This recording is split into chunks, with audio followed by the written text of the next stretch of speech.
మొత్తం బారు ఊళ్ళో ఉన్నాయన్నీ తీసుకొచ్చి చెత్త గిత్త మొత్తం పడేస్తున్నా. నేను 3 సంవత్సరాల నుంచి ఇక్కడ రొయ్యల చెరువు చేస్తున్నా. నాకు లాస్ 30 లక్షలు 40 లక్షలు పోయిన ఇప్పుడు ఈ చెరువు మీద నాకు ఇప్పటికి. వాళ్ళకి ఎన్నిసార్లు కంప్లైంట్ పెట్టినా, సచివాలయంలో కంప్లైంట్ పెట్టినా, కమిషనర్ గారి దగ్గర పెట్టాం, ఒకసారి కంప్లైంట్ పెట్టినా కమిషనర్ గారు రెస్పాన్స్ అయ్యారు, ఒకళ్ళిద్దరిని సస్పెండ్ చేసామన్నారు. ఇప్పటికి లేదు. మళ్ళీ ఇదే బాని, రోజు డైలీ ఇదే బాని. మేము మేతలు ఆపుకుని పెట్టుకున్నాం, 30 లక్షలు పెట్టుబడి. ఏదన్నా ఊళ్ళో ఏ వైరస్ రోజు వచ్చి అక్కడ పడిందంటే మా చెరువులు ఉండిపోదు ఉండవు. ఎన్ని రోజుల నుంచి వస్తున్నారు ఇప్పుడు? కనీసం 2 నెలల నుంచి ఇదే జరుగుతుంది. నెల 15 రోజులు 2 సార్లు మేము కంప్లైంట్ పెడతానే ఉన్నాం, అయినా లేదు. ఆ కమిషనర్ గారు రెస్పాన్స్ అవుతానంటారో అవట్లా. జరిగేది ఇదే పరిస్థితి. మేము ఆ పనులు మానుకుని మేతలు ఆపుకుని రోజు కాపలా కావాల్సిన ఎంతమంది అండి మేము ఆగమన్నా.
చెప్పేసి మోడీ గారి సంకల్పం ఇక్కడ ఆల్రెడీ ఆంధ్రప్రదేశ్లో గడుతుంది.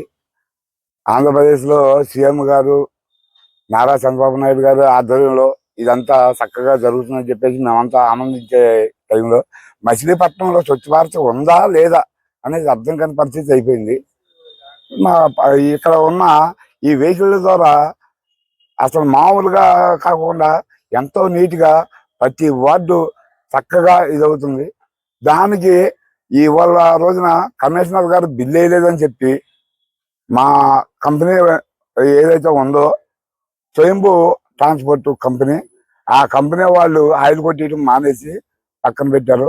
ఆ పక్కన పెట్టడం వలన ఇవాళ 4 రోజుల నుంచి 5 రోజుల నుంచి వెహికల్స్ ఆగిపోయినాయి.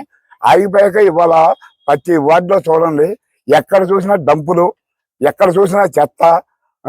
ఈ వెహికల్ తిరిగినంతసేపు ఎక్కడ చెత్త అనేది కనపడలేదు. స్వచ్ఛ ఆంధ్రప్రదేశ్ ఉందా లేదా తెలియగానే స్వచ్ఛ మచిలీపట్నం ఉంది.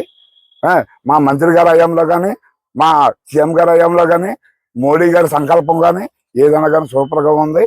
అయితే ఈ 4 రోజుల నుంచి ఇవాళ ఏ వార్డైనా చూడండి, ఎక్కడ చూసినా డంపులు, ఎక్కడ చూసినా చెత్త మహా దారుణంగా ఉంది. ఒక్కొక్క 3 వార్డులు ఒక్కొక్క టాటర్ పెడుతుంటే ఆ టాటర్లు 3 వార్డులు ఎన్నింటి వరకు తెలుస్తారు? ఎలా వేసుకుంటారు చెత్త? ఆ చెత్త ఏమవుతుంది? ఎవరు రకరకాల వ్యాధులతో ఇప్పటికే మొన్నదాకా మనం అల్లాడిపోయి ఉన్నాం. రకరకాల రోగాలు వచ్చి ఇవాళ మరీ దారుణంగా ఇది తయారైంది.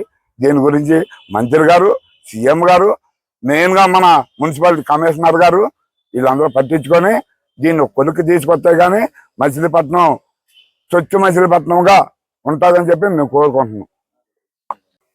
ఆ పేరు తేజ అండి. మేము క్లాప్ వెహికల్ డ్రైవర్ని. గత 4 రోజులుగా వ్యాన్లకి ఆయిల్ కొట్టించట్లేదు. ఏంటి అని కంపెనీ వాళ్ళని ఆరా తీస్తే మాకు బిల్లులు పడట్లేదు, దానివల్ల మేమేం చేయలేము అని చెప్పి అంటున్నారు. దానికి మేము వస్తున్నాం, పొద్దున్నే మా డ్యూటీ ప్రకారం మేము వస్తున్నాం. ఆ టయానికి వచ్చి ఇక్కడ కూర్చున్నమే సరిపోతుంది. కాకపోతే ఏంటంటే బండ్లు వెళ్తే అది వేరు కదా, కొద్దిగా దయించి బళ్ళుగా ఆయిల్ కొట్టించి మాకు టైం ప్రకారం జీతాలు పిఎఫ్లు కూడా కొద్దిగా ఆగిపోయినాయి. దానివల్ల కొద్దిగా చాలా ఇబ్బందిగా ఉంది. ఆయిల్ అనేది కొద్దిగా కొట్టించి మధ్యాహ్నం 2 వరకు ఇక్కడ కూర్చోవాల్సి వస్తుంది. మేము ఏది పని చేసుకోవడానికి లేదు. దాని గురించి కొద్దిగా మీరేమన్నా వాళ్ళతో మాట్లాడి బిల్లు కొద్దిగా వేపిస్తే, ఆయిల్ కొట్టిస్తే ఆ బళ్ళు కూడా కొద్దిగా రన్నింగ్లోకి వస్తాయి. కమిషనర్ గారి దృష్టికి తీసుకెళ్లారు. ఆ కంపెనీ వాళ్ళే మాట్లాడారు. మాట్లాడితే కొద్దిగా అమౌంట్ వలన ఇబ్బందిగా ఉంది, దానివల్ల అమౌంట్ రాగానే చేద్దాం అంటున్నారు కమిషనర్ గారు. క్లాప్ వెహికల్స్ వాళ్ళ ద్వారా మీరు మచిలీపట్నం చేసి పనులు ఏంటండి? వార్డులో ప్రతి వార్డుకి ఒక్కొక్క బండి ఉందండి. ఆ వార్డులో ప్రతి వార్డుకి ఇంటింటికి డోర్ కలెక్షన్ చేసుకోవడం, ఇంటింటికి వెళ్ళి డంపింగ్ యార్డ్కి వెళ్ళి అన్లోడ్ చేసుకుని రావడం. 4-5 రోజుల నుంచి మరి కార్యక్రమాలు ట్రాక్టర్లు పెట్టి పంపిస్తున్నారు. ట్రాక్టర్లో వార్డుకి ఇన్ని ట్రాక్టర్లు అని చెప్పి పంపిస్తున్నారు. ప్రజెంట్ అయితే వ్యాన్లు తిరగట్లా. ప్రధానంగా మీరు కోరుకునేది ఏంటి? అదే మాకు బళ్ళు కొద్దిగా ఆగకుండా కొద్దిగా ఆయిల్ కొట్టించి రన్నింగ్లోకి వస్తే కొద్దిగా మేము కూడా పని చేసుకుంటాం. ఇక్కడ కూర్చుని పొద్దున్నే వచ్చి 2 దాకా కూర్చోవాలంటే మాకు ఇబ్బందిగా ఉంది.